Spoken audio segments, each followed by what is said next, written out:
Black Cat. You are not going to believe this story, but it is a true story, as true as I sit here writing it, as true as I will die in the morning. Yes, this story ends with my end, with my death tomorrow. I have always been a kind and loving person. Everyone will tell you this. They will also tell you that I have always loved animals more than anything. When I was a little boy, my family always had many different animals around the house. As I grew up, I spent most of my time with them, giving them their food and cleaning them.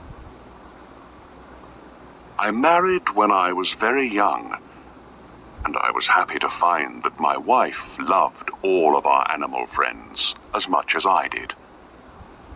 She bought us the most beautiful animals.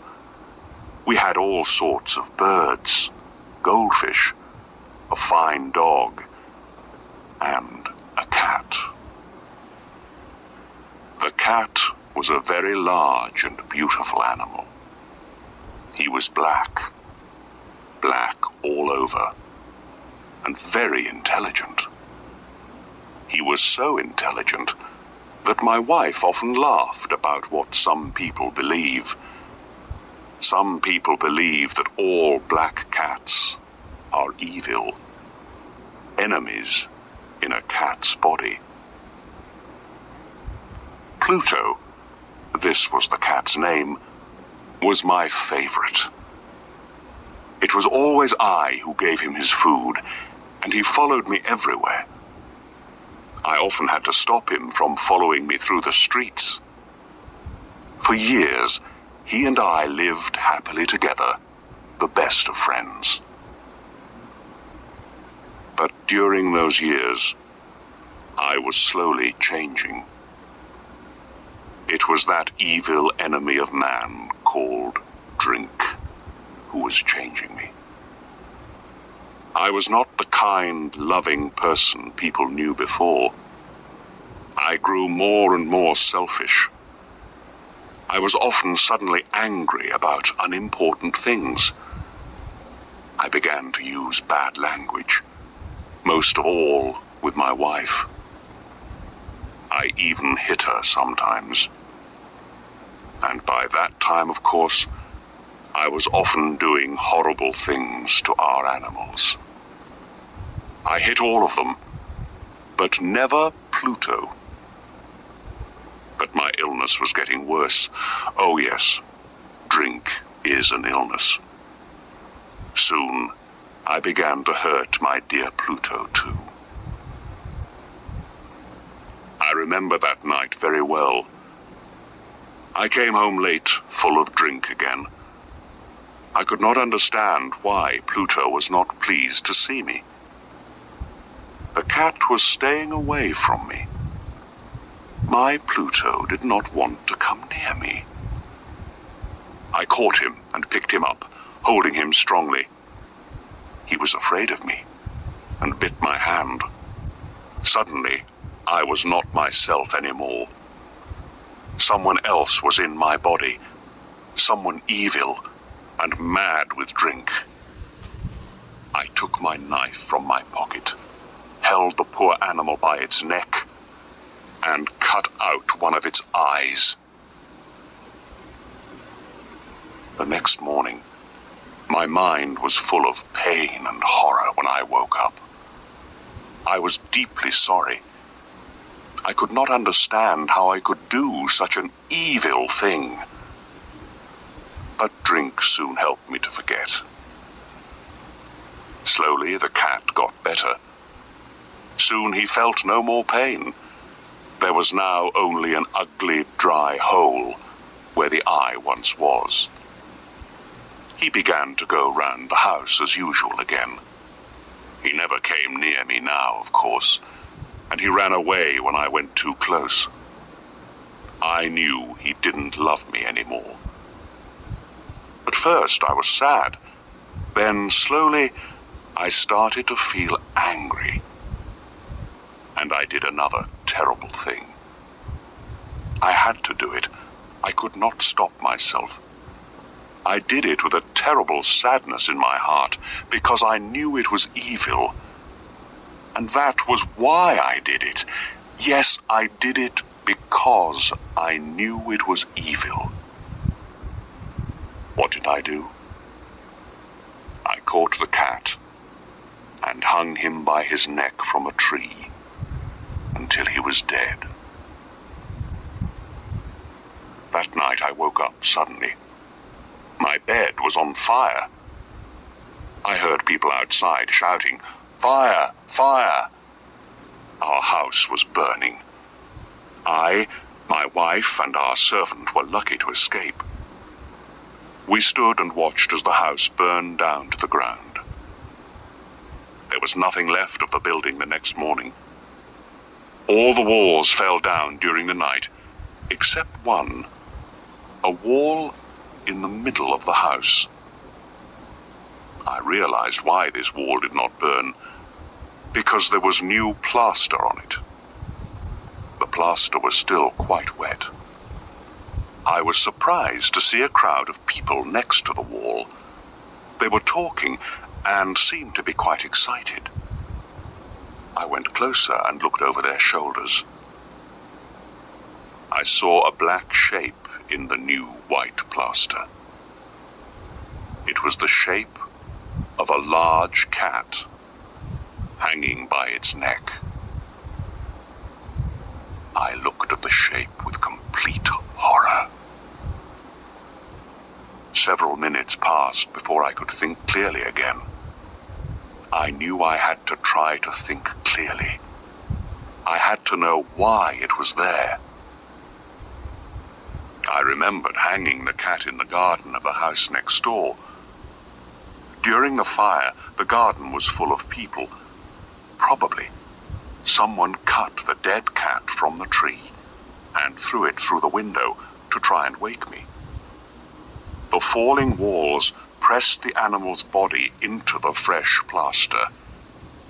The cat burned completely, leaving the black shape in the new plaster. Yes, I was sure that was what happened. But I could not forget that black shape for months. I even saw it in my dreams. I began to feel sad about losing the animal, so I began to look for another one. I looked mostly in the poor parts of our town, where I went drinking. I searched for another black cat of the same size and type as Pluto. One night, as I sat in a dark and dirty drinking house, I noticed a black object on top of a cupboard near some bottles of wine. I was surprised when I saw it. I looked at those bottles a few minutes ago, I thought, and I'm sure that object was not there before. I got up and went to see what it was. I put my hand up, touched it, and found that it was a black cat. A very large one, as large as Pluto. He looked like Pluto, too, in every way but one.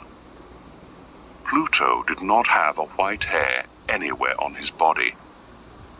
This cat had a large white shape on his front. He got up when I touched him and pressed the side of his head against my hand several times. He liked me. This was the animal I was looking for. He continued to be very friendly, and later when I left, he followed me into the street. He came all the way home with me. We now had another house, and came inside. He immediately jumped up onto the most comfortable chair and went to sleep. He stayed with us, of course. He loved both of us, and very soon he became my wife's favorite animal. But as the weeks passed, I began to dislike the animal more and more. I do not know why, but I hated the way he loved me. Soon, I began to hate him. But I was never unkind to him. Yes, I was very careful about that. I kept away from him because I remembered what I did to my poor Pluto. I also hated the animal because he only had one eye. I noticed this the morning after he came home with me. Of course, this only made my dear wife love him more. But the more I hated the cat, the more he seemed to love me. He followed me everywhere, getting under my feet all the time. When I sat down, he always sat under my chair. Often he tried to jump up on my knees. I wanted to murder him when he did this, but I did not. I stopped myself because I remembered Pluto, but also because I was afraid of the animal. How can I explain this fear? It was not really a fear of something evil, but then how else can I possibly describe it? Slowly, this strange fear grew into horror. Yes, horror. If I tell you why, you will not believe me. You will think I am mad. Several times, my wife took the cat and showed me the white shape on his chest. She said the shape was slowly changing. For a long time I did not believe her, but slowly, after many weeks, I began to see that she was right. The shape was changing. Its sides were becoming straighter and straighter. It was beginning to look more and more like an object. After a few more weeks, I saw what the shape was. It was impossible not to see. There on his front was the shape of an object I am almost too afraid to name. It was that terrible machine of pain and death. Yes, the gallows. I no longer knew the meaning of happiness or rest. During the day, the animal never left me. At night, he woke me up nearly every hour. I remember waking from terrible dreams and feeling him sitting next to my face, his heavy body pressing down on my heart. I was now a very different man. There was not the smallest piece of good left in me. I now had only evil thoughts. The darkest and the most evil thoughts. I hated everyone and everything, my dear wife too. One day she came down into the cellar with me to cut some wood. We were now too poor to have a servant. Of course, the cat followed me down the stairs and nearly made me fall. This made me so angry that I took the axe and tried to cut the animal in two. But as I brought the axe down, my wife stopped my arm with her hand. This made me even more angry, and I pulled her hand away from my wrist, lifted the tool again, brought it down hard, and buried it in the top of her head. I had to hide the body. I knew I could not take it out of the house. The neighbors noticed everything. I thought of cutting it into pieces and burning it. I thought of burying it in the floor of the cellar. I thought of throwing it into the river at the end of the garden. I thought of putting it into a wooden box and taking it out of the house that way. In the end, I decided to hide the body in one of the walls of the cellar. It was quite an old building near the river, so the walls of the cellar were quite wet and the plaster was soft. There was new plaster on one of the walls, and I knew that underneath it the wall was not very strong. I also knew that this wall was very thick. I could hide the body in the middle of it. It was not difficult. I took off some plaster, took out a few stones, and made a hole in the earth that filled the middle of the wall.